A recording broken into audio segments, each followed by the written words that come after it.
Hello people and hello universe, it's me again. Shoutout sa inyo mga Beshwa, sa mga Marcos loyalists and supporters. Tutungayan natin ang ating mahal na Pangulo guys ha. Hindi na maawat sa pag-iikot sa bawat probinsya, bawat region ha. Ito guys ay dyan naman po sa Antique, no? Wow, grabe na yan guys ha. Kahapon po yan ano, June 27, 2024. Yang kung nakikita yung mga nasa video guys, ayan no, mga equipment, mga makinarya, grabe 'di ba? Natutuwa ako kasi nagbigay pa ng kalabaw ang pamahalaan. Tsaka makakita niyan. Yung mga puon nyo, hindi ganyan ang kanilang guys hindi ganyan ang kanilang suporta sa mga magsasaka. Si PBBM lang ang mayroong ganyan, except lang yung kanyang ama, kasi si dating Pangulong Marcos Sr.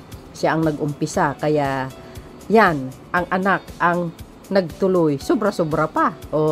Nakita nyo guys yung kalabaw, ang ganda 'di ba? Ang galing 'di ba? Shoutout sa ating mga kababayan sa mga mga taga Iloilo, Antique yan. Shout out sa inyo mga Inday, mga Dudong. Ayan may kalabaw day. Shout out sa inyo lahat. And of course, kudos sa ating mga guys na magagaling na sekretary ng pamahalaan tulad ni Secretary Tio Laurel. No, napakagaling kaya nito mga beswa ha. And of course guys, nako guys, kalabaw pa more, sana all. Ay, ang swerte ni mama. Yung naka-yellow, may kalabaw na siya. Libre yan. Bigay ng pamahalaan. At least nakikita nyo kung nasaan punta ang budget. Diba? Yan. Ganun dapat ang Pangulo. Lahat nakikita ang problema. Ang swerte ni Kuya, may kalabaw siya. Nako, magkano isang kalabaw ngayon guys ha? Ang mahal-mahal kaya yan. Nandyan din po si Senator Loren Ligarda. My goodness, nakaka-overwhelm. Hindi man tayo taga dyan, hindi man tayo mabibiyayaan yan. Pero ako, sobrang saya ako para sa aking mga kababayan na nakatanggap. Ay nako, ang daming kalabaw mga beswa. Ayan, nakakatanggap ng mga kalabaw, mga machinery, mga binhi, mga cash assistant. Si Pangulong Marcos Jr. nakafocus po siya sa mga magsasaka. Hindi po ikaila sa atin yan. Dahil ang magsasaka, sila po dapat ang bigyan number 1 priority. Kasi sila ang nagsusupply ng mga pagkain sa buong Pilipinas. Ganun lang kasimple yun. Yan ang kanyang laging sinasabi, priority ang mga magsasaka. Mga binhi, wow, yung mga fertilizer, mga sprayer, mga kuliglig. Nako, nakita yung sa likod nako, lahat yan puro mga tractors. Bukod dyan guys hindi lang yan sa bawat LGU, no, tulad ng Iloilo, Antique, saan pa banda mga kababayan, lahat yan may milyon-milyon sila. At least, 'di ba? Ang Pangulong Marcos Jr. very fair. Hindi lang isang lugar ang binigyan niya. Pati guys Guimaras. Binigyan din niya. Ilang milyon din 'yon. Yung Antique talagang I think 50 million ang binigay sa LGU sa mga kababayan. Yung pera na yan dapat mapunta talaga sa mga nasasakupan nila. Wala silang masabi sa Pangulo kasi lahat sila binigyan. Buong yan guys entire Iloilo. Saan kayo makikita? Yan guys, yan, congratulations. Yan binhi? Yan mga day. Saan kayo makikita? Yan. Si Pangulong Marcos Jr. lang ang may idea ang ganyan pagbibigay sa mga magsasaka, nakafocus siya. Mga puon nyo, wala ka kwenta-kwenta yan. Kasi hindi nakapokus sa mga magsasaka. Wala tulong. Kaya ngayon, mga magsasaka, perte ka masaya sila. Kasi natutukan sila ng gobyerno. Tingnan nyo guys, ang nangyari sa Bicol ngayon, ay grabe. Grabe, ang dami na lang naani, milyon ang naani ng taga Bicol. Kasi maganda ang kanilang mga ani dahil kumpleto sa mga pataba. Oh, kita nyo yan? Yan o, mga fertilizer yan para sa mga para yan sa mga insecticide. So yun guys, ano po ang masasabi nyo dito? Ako wala akong masasabi yan. Ako'y masaya. Oh. Nag-iilunggo na talaga. Ayan, kasama mga sekretary, yun, no? Oh, kompleto Ricardo. Basta Marcos ang mamuno, the best talaga yan. Oh, 'di ba? Basta talaga sabi nila, basta Marcos ang presidente, the best among the rest yan. Kasi yung iba, mga past administration, walang ganyan na klaseng tulong. Oh, sa mga magsasaka, oh, tingnan mo yan, may pataba, may vitamin pa. Okay guys, shout out sa inyo dyan, sa mga taga Iloilo. Ayan, pero sobrang masaya sila, no? So, sobrang masaya ako, very overwhelmed. Alam nyo guys, abangan nyo ang Pangulo. Iikot yan sa mga buong region sa Pilipinas, magbigay ng tulong sa mga magsasakaya. Kaya abangan nyo. Hindi lang ganyan, hindi lang magsasaka mga day. Nagbibigay ng tag 10,000 yan sa mga mangingisda. Nagbibigay ng bangka yan. Kompleto, di motor nga bangka. Siyempre, mga host, malaki, mga lambat, bla. Ba, grabe. Kompleto Ricardo talaga day. Oh. Siyempre, mayroon tag 10,000 ang isa. Pero 10,000 na mga ano guys, mga fisher folk, sa mga magsasaka. Mabigyan lahat yun. Tapos, yung mga nagbibigay pa, yung mga tupad, bala, yung mga mahihirap natin, mayroon talaga sila opera na matatanggap pag pupunta si Pangulong Marcos Jr. sa mga regions, mga kababayan. Kayo, Day, ano ang kapalagayan nyo? Ako, hindi ako makapalagay. Masaya ako talaga. So, anyway, guys, pakinggan natin ang, ang speech, no? Ang ating mahal na Pangulo. Ay, napakahaba ito, guys. Short natin. Kasi bawal dito sa TikTok. Wala. Loka. Ay, nako. Ay, wow. Grabe, guys. Ayun, oh. May kuliglig talaga, ho. Oh, ayan, oh. Ay, grabe. Body motor talaga, Day. Baka ingatan nyo yan, mga kababayan. Yan pamana sa inyo ng pamalaan, libre talaga yan. Ganun, kayo ka-importante kay Pangulong Marcos Jr. Kaya ingatan nyo yung mga gagamitan nyo, ha. Bihira ang Pangulong ganyan.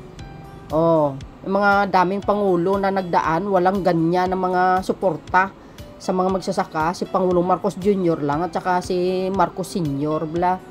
Oh, kompleto Ricardo guys. Oh, may nyug pa, coconut pala yan. Ay ano yan guys, ha, magandang seed, coconut seed yan. So anyway guys, pakinggan natin ang kanyang talumpati. Okay, see you again on my next upload video. And very mahaba itong mga inday, no. So, thank you guys for watching. See you guys sa Antique, no? Again, shout out sa inyong lahat. So, ito lang guys, may lilinawan na ako. Wow, grabe. Ang mga equipment na yan. Pakinggan nyo mga kababayan yung speech ng ating mahal na Pangulo at makikita at malalaman nyo dito yung proyekto niya dyan po sa Iloilo, no? So, mga nagsabi na sa 2 taon ni Pangulong Marcos Jr. na walang nagawa. Pakinggan nyo po ang kanyang speech. Siya na po ang mismo ang magsasabi sa inyo. Masaya kong ibinabalita na tuluyan na ating inaayos at binuksan ang tulay na nasira ng bagyong Paeng, ang Paliwan Bridge, na yung luma ay nasira, naglalagay po tayo ng bago. Ito ay dudugtong sa mga bayan ng Lauan at Pugasong.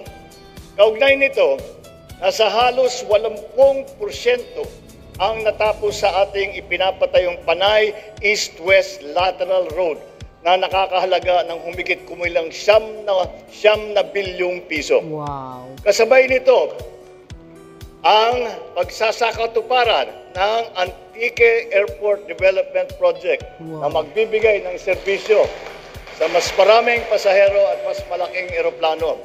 Sa susunod na buwan, Sisimulan na natin ang pagpapalawak ng runway, paglalagay ng mga check-in counter at iba pang mga kagamitan para sa passenger terminal building. See? Ngunit hindi rito natatapos ang pagpapakita namin ng suporta, malasakit at pagmamahal sa Antique. Wow. Batid namin na kailangan ninyo ng sandigan at kaagapay upang mapagtagumpayan ang mga pagsubok na kaakibat ng El Nino.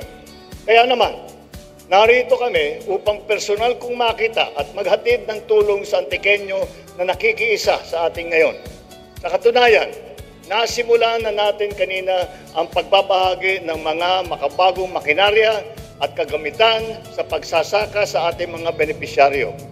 Bagamat ay malayo na rin ang inabot natin mula nung naumpisa natin ang natahakin na ang daan tungo sa bagong Pilipinas, marami pa tayong sektor na dapat pagtuunan ng pansin at kailangan pang alalayan. Magtiwala po kayo na sisikapin namin na maabot ang ating mga liblib at malalayong pamayanan sa bawat sulok ng bansa. Nang sa gayon ay walang maiiwanan at walang mahuhuli at sama-sama tayong paglalakbay sa bagong Pilipinas, patungo sa bagong Pilipinas. Maging matalino at maingat kayo sa lahat ng paggamit ng biyayang ipinagkaloob namin ngayong araw nang hindi lamang ang pagsasaka at pangingisda ng Antique ang ating mapapayabong. Kung hindi, pati na rin ang mga kalapit-bayan na tumatanaw sa inyo bilang inspirasyon. Sama-sama po tayong manindigan sa ating mga mithiin at magkaisa po tayo na walang alinlangan tungo sa mas maunlad, matiwasay at matatag na bagong Pilipinas.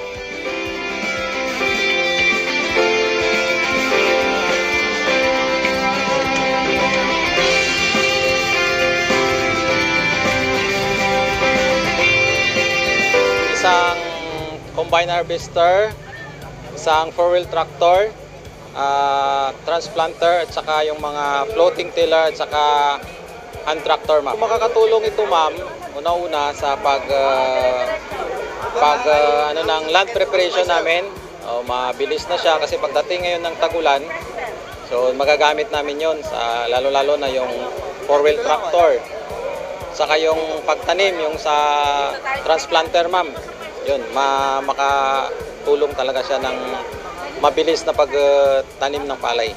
Sa pagkakataong ito, ma'am, no, malaking papasalamat po talaga namin sa aming asosasyon, sa mga magsasaka, dahil dito sa farm mechanization na tulong ng ating Pangulo. Una-una sa lahat, ma'am, nagpapasalamat ako na sa Pangulo na bibigyan kami ng financial assistance kasi dito sa Antique, tinamaan talaga kami ng El Nino.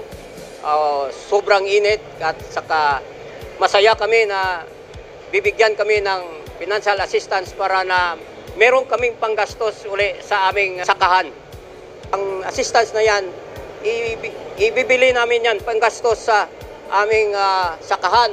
Bili namin ng farm inputs at iba pa na gamit para sa aming agrikultura para na maging mataas ang ani namin, para maging maganda ang buhay ng mga farmers dito sa amin at lalo na sa buong Antique.